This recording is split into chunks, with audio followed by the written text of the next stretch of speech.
तो बच्चों क्या आपको पता है कि सिर्फ एक अकेली रेखा पूरे कोण को दो हिस्सों में कैसे बांट देती है और उसके बाद सर्वांग समता का नियम कैसे शुरू होता है? चलिए देखते हैं आज के इस क्लास में। हेलो स्टूडेंट्स, स्वागत है आपका आपके चैनल मैजिक एजुकेशन बाय निशा में। चलिए स्टार्ट करते हैं हम क्वेश्चन नंबर 5 से।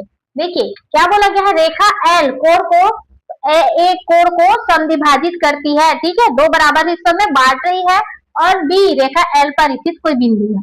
यहाँ पे जो आपको बी दिख रहा है वो रेखा एल पर स्थित है, ठीक है, और बीपी और बीक्यू कोण ए की भुजाओं पर बी से लंब डाले हुए हैं।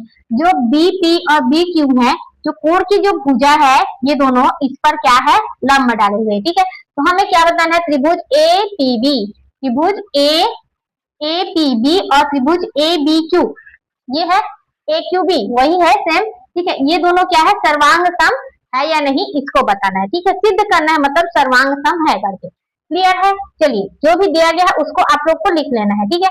तो दिया है हमें, देखिए मैंने पहले से लिख दिया है रेखा एल कोण ए को समद्विभाजित करती है, ठीक है।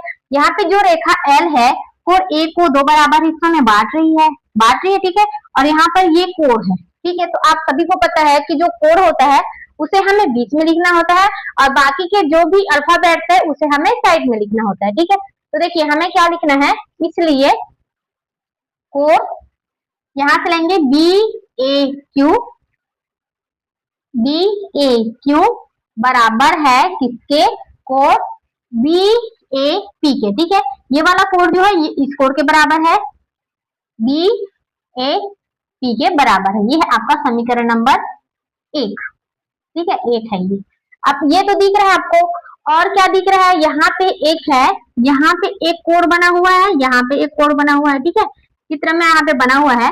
तो यहाँ पे आपको दिख रहा है कि कोण P और कोण Q बना हुआ है, तो कौन से डिग्री का कोण बना रही है, तो ये समकोण त्रिभुज है, ठीक है। ये दोनों समकोण त्रिभुज है तो 90 डिग्री का कोण बनाएंगी, तो ये दोनों कोण आपस में बराबर होंगे। तो कोण Q इक्वल टू क्या है, कोण P बराबर कितने डिग्री का कोण बना रही है बच्चों, तो ये बना रही है 90 डिग्री का, ठीक है, 90 डिग्री का कोण हो गया। अब यहाँ पे बात आती है, हमने क्या देख लिया, एक कोण देखा है और ये हमें 90 डिग्री का दिखा है, ठीक है। अब हमें क्या करना है, अब सीधा आपको त्रिभुज में जाना है। त्रिभुज में क्यों जाएंगे, क्योंकि हमें क्या दिखाना है, सर्वांग सम दिखाना है। तो जो ये रेखा है वो दो त्रिभुज बना रही है ना, तो हमें देखना है, देखिए यहाँ पे हमें जो सिद्ध करना है उसको पहले लिख देना है, ठीक, उसके बाद ही हम जाएंगे त्रिभुज के अंदर। सिद्ध करना है, क्या सिद्ध करना है भाई, कोण ए पी बी सर्वांग सम है किसके, त्रिभुज ए क्यू बी के सर्वांग सम है, ठीक है। अब देखिए ये सर्वांग सम तो है, सिद्ध करना है, लेकिन हमें कोण त्रिभुज ए क्यू बी में जाना है। तो त्रिभुज ए पी बी व त्रिभुज ए क्यू बी में। अब देखिए ये कहां से आ गया, तो अब अगर हमें सर्वांग सम सिद्ध करना है तो इन्हीं त्रिभुजों के अंदर जाके हमें करना है, ठीक है, ना कि दूसरा त्रिभुज में जाके करना है। क्लियर है? तो देखिए यहाँ पे ए पी बी व त्रिभुज ए क्यू बी में ये दिख रहा है आप लोग को।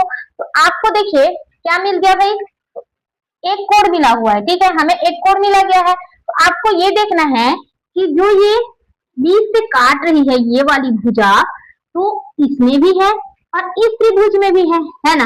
त्रिभुज ए और बी जो है, भुजा ए और बी जो है वो दोनों त्रिभुज में है, तो ये तो उभयनिष्ठ हो गया, ठीक है। तो दोनों त्रिभुज में है तो हम लिख सकते हैं A B is equal to A B, किससे भाई, उभयनिष्ठ से, ठीक है, उभयनिष्ठ आता है।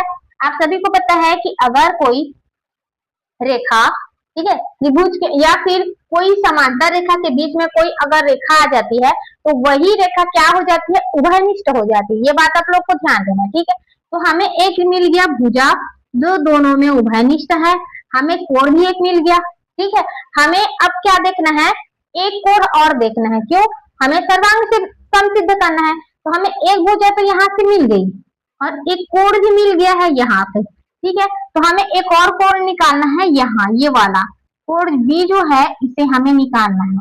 तो अब आप लोग बोलेंगे कि मैम ये वाला दोनों कोण को ले लीजिए, तो हम नहीं ले सकते, क्यों, क्योंकि जिस यहाँ पर आपको लंब दिख रहा है वहीं पर ही कोण बनेगा, उसे ही हमें लेना होता है। ठीक है, तो हमें इसको निकालने के लिए क्या करना होगा, जो यहाँ पे कोण बना है इसे हम x मान लेंगे और इसे भी हम क्या मानेंगे, x मानेंगे। क्लियर है, x डिग्री ये हो जाएगा, x डिग्री हो जाएगा।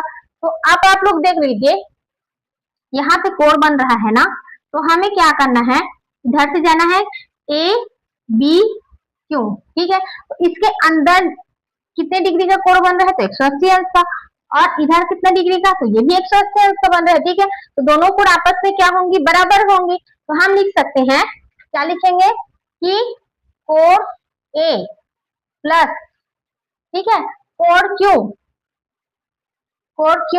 प्लस, और एक कोण आएगा आपका ए बी क्यू, कोण ए बी क्यू। बी को क्यों लिखे, क्योंकि वहां पे हमें कोण निकालना है। ठीक है, बराबर हो जाएगा कोण ए, ठीक है, कोण ए प्लस कोण पी प्लस, अब यहाँ पे कैसे लेंगे, ए बी पी, हमने क्यू वाला ले लिया है, अब ए बी पी लेना है, कोण ए बी पी। ठीक है, अब इसका मान पुट कीजिए, कोण ए का मान कितना है, x डिग्री है, तो हम लिख लेंगे x डिग्री, प्लस क्यू का मान कितना है, 90 डिग्री। ठीक है, यहाँ पे 90 डिग्री प्लस क्या बच गया, ए बी क्यू बचा, बराबर कितना बचा, ये है x डिग्री। ठीक है, कोण ए का मान x डिग्री प्लस कोण पी का मान 90 डिग्री प्लस कोण ए बी पी, ये बचा 90। x को काट दीजिए, दोनों तरफ है, तो हमें क्या मिल गया भाई, हमें मिला ए बी क्यू बराबर है किससे, ए बी पी से। ये है समीकरण नंबर 2। ठीक है, आपको क्या क्या मिला, देखिए समीकरण 3 डाल दें क्या, क्योंकि यहाँ पे भुजा जो है वो भी मिला हुआ है, तो ये है 2 और ये है 3, ये हमने मिल गया। ठीक है, तो अब आपको मिल गया है, क्या मिला है, 2 एंगल मिला है, एक साइड मिला है, तो ये कौन से नियम से हो जाएगा, तो ये हो जाएगा बेटा एंगल साइड एंगल नियम से। ठीक है, यहाँ पे आपको लिखना है एंगल साइड एंगल नियम से और समीकरण 1, 2 और 3 से। ठीक है, त्रिभुज जो है ए बी पी है, ए पी बी सर्वांग सम है त्रिभुज किससे, ए क्यू बी से। ये आपको आंख बंद करके लिखना है, क्यों, क्योंकि इस त्रिभुज में हमें क्या मिला है, 2 कोण बराबर मिले हैं और एक भुजा बराबर मिली है। ठीक है, यहाँ से आपको दिख रहा है समीकरण 1, 2 और 3 से मैंने यहाँ पे लिखा हुआ है। क्लियर हो गया, तो ये है आपका प्रूफ हो गया है। और एक चीज और आपको प्रूफ करना है, क्या करना है कि बीपी जो है वो बीक्यू के बराबर है। ये वाला तो छूट गया, बाकी ये वाली भुजा, ये दोनों कोण और सॉरी ये दोनों कोण और ये वाली भुजा क्या हो गई, हमें मिल गई है, लेकिन हमें ये जो लंब डाला हुआ है इसे भी बराबर बताना है। तो इसे बताने के लिए आपको क्या करना होगा,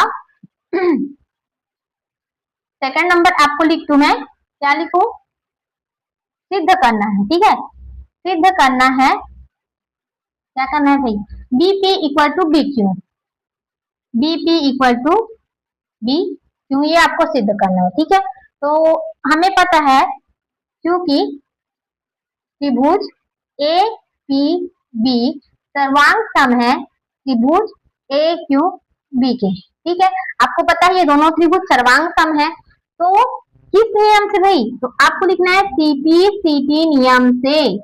ठीक है, सीपी-सीटी नियम से क्या हो जाएगा, सीपी-सीटी नियम ये कहता है कि अगर कोई 2 त्रिभुज सर्वांग सम है तो उसकी संगत भुजाएं बराबर होंगी और संगत कोण बराबर होंगी। क्लियर है, ये चीज आपको दिमाग में रख लेना है। ठीक है, तो आप सभी को पता है सीपी-सीटी नियम से अगर 2 कोण बराबर है तो इनकी भुजाएं क्या होंगी, बराबर होंगी। इसीलिए BP equal to B Q, ये हो गया आपका प्रूफ। एक बात आपको याद रखना है, जो बड़ा वाला दिया रहेगा या फिर पहला वाला दिया रहेगा ना, उसको ही थोड़ा सा सॉल्व करना होता है। अगर आप इसको सर्वांग सम है करके बता देंगे, उसके बाद अगर कोई भुजा आपको बराबर करने के लिए बोला जाएगा तो आपके लिए ज्यादा मुश्किल नहीं होने वाली। क्लियर है, तो यहाँ से आपका क्वेश्चन नंबर 5 खत्म होता है। अगली क्लास में हम क्वेश्चन नंबर 6 देखेंगे। तब तक चैनल को लाइक कर लीजिए और जितने बच्चे देख रहे हैं सब लोग चैनल को सब्सक्राइब कर लीजिएगा। अब मिलते हैं अगली क्लास में, तब तक देखते रहिए, सीखते रहिए और मैथ्स का रिवीजन करते रहिए। Thank you.